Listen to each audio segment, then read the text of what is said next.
lanes that abut Yemen. We're deeply aware of the humanitarian crisis in Yemen, and we deplore it. The United States has given more than $2 billion to help the Yemeni people since the start of the conflict. And Saudi Arabia has given over $500 million in 2018 alone and has pledged an additional $500 million this year. The Islamic Republic of Iran has provided $0 for humanitarian assistance. The way to alleviate the Yemeni people's suffering isn't to prolong the conflict by handicapping our partners in the fight, but by giving the Saudi-led coalition the support needed to defeat Iranian-backed rebels and ensure a just peace. We hope, I met with Martin Griffiths yesterday, we hope that agreements can be implemented to de-escalate, but we must make sure that this crisis comes to an end. Second item I wanted to talk today about is the International Criminal Court. In a speech last year in Brussels, I made clear that the Trump administration believes reforming international institutions, refocusing them back on their core missions, and holding them accountable when they fail to serve the people that they purport to help. We seek to partner with responsible nations to make sure that international bodies honor the principles of liberty, sovereignty, and the rule of law. Nation states come together to form these institutions, and it's only with their consent that these institutions exist. Since 1998, the United States has declined to join the ICC because of its broad, unaccountable prosecutorial powers and the threat it poses to American national sovereignty. We are determined to protect the American and allied military and civilian personnel from living in fear of unjust prosecution for actions taken to defend our great nation. We feared that the court could eventually pursue politically motivated prosecutions of Americans, and our fears were warranted. In November of 2017, the ICC prosecutor requested approval to initiate an investigation into, quote, the situation in Afghanistan, end of quote, that could illegitimately target American personnel for prosecutions and sentencing. In September of 2018, the Trump administration warned the ICC that if it tried to pursue an investigation of Americans, there would be consequences. I understand that the prosecutor's request for an investigation remains pending. Thus, today, persistent to existing legal authority to impose visa restrictions on any alien, quote, whose entry or proposed activities in the United States would have potentially serious adverse foreign policy consequences, end of quote, I'm announcing a policy of U.S. visa restrictions on those individuals directly responsible for any ICC investigation of U.S. personnel. This includes persons who take or have taken action to request or further such an investigation. These visa restrictions may also be used to deter ICC efforts to pursue allied personnel, including Israelis, without allies' consent. Implementation of this policy has already begun. Under U.S. law, individual visa records are confidential, so I will not provide details as to who has been affected and who will be affected. But you should know, if you're responsible for the proposed ICC investigation of U.S. personnel in connection with the situation in Afghanistan, you should not assume that you will still have or will get a visa, or that you will be permitted to enter the United States. The United States will implement these measures consistent with applicable law, including our obligations under the United Nations Headquarters Agreement. These visa restrictions will not be the end of our efforts. We are prepared to take additional steps, including economic sanctions, if the ICC does not change its course.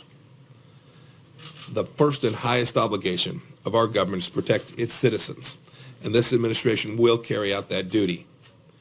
America's enduring commitment to the rule of law, accountability, and justice is the envy of the world, and it is at the core of our country's success. When U.S. service members fail to adhere to our strict code of military conduct, they are reprimanded, they're court-martialed, and sentenced if that's what's deserved. The U.S. government, where possible, takes legal action against those responsible for international crimes. The United States directs foreign aid to strengthen foreign nations' domestic justice systems, the first and best line of defense against impunity. The United States also supports international hybrid legal mechanisms when they operate effectively and are consistent with our national interest. These would include, for example, the mechanism handling Rwandan and Yugoslav atrocities and international evidence collection efforts in both Syria and Burma. But the ICC is attacking America's rule of law. It's not too late for the court to change course, and we urge that it do so immediately. Thank you. Secretary, it's time for a few questions. Associated Press. Thank you. Thank you, Mr. Secretary. Yes, Just very briefly on the ICC decision. Are you doing this today because they haven't closed or dropped the pending Afghanistan investigation, or is there some other reason? And then secondly, I'm wondering if you've had a chance to see, and if you could respond to what the North Korean deputy foreign minister said overnight about the U.S. giving up a golden opportunity by walking away in Hanoi and blaming you personally and Ambassador Bolton for creating this atmosphere of hostility.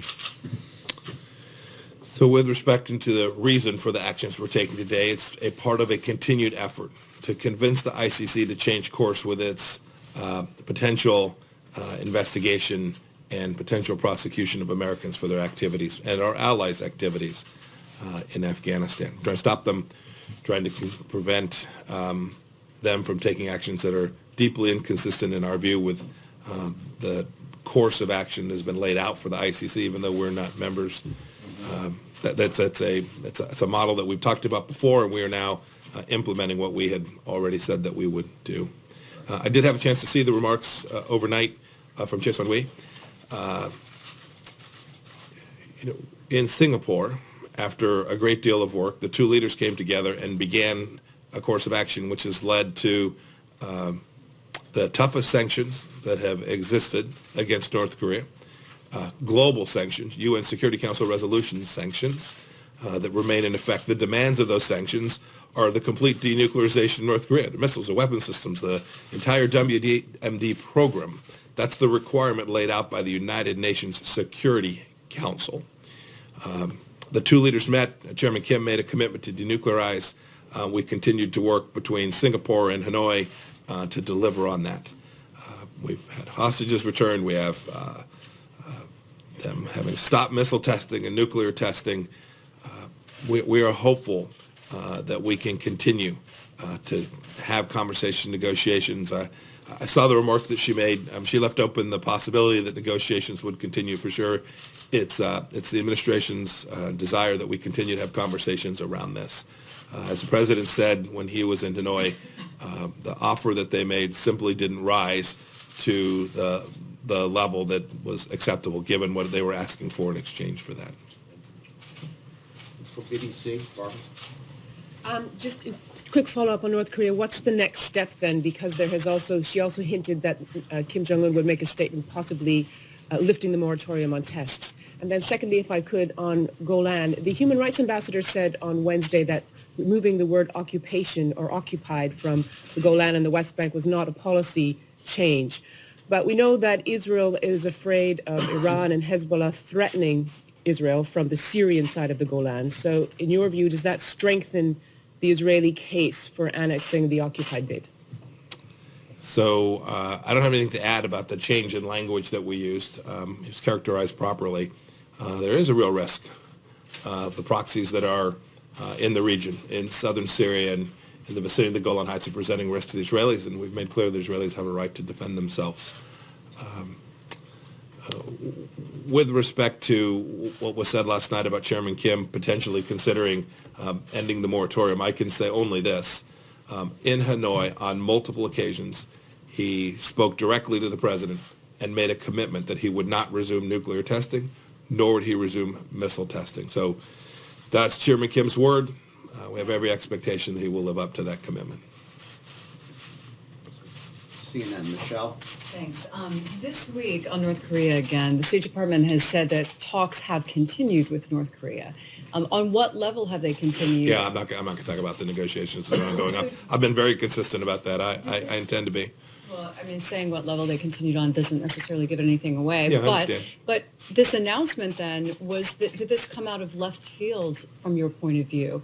And if I could, on the ICC, you mentioned that this is already being implemented. Could you give us a number or an assessment of how many people will immediately be affected by sanctions? No.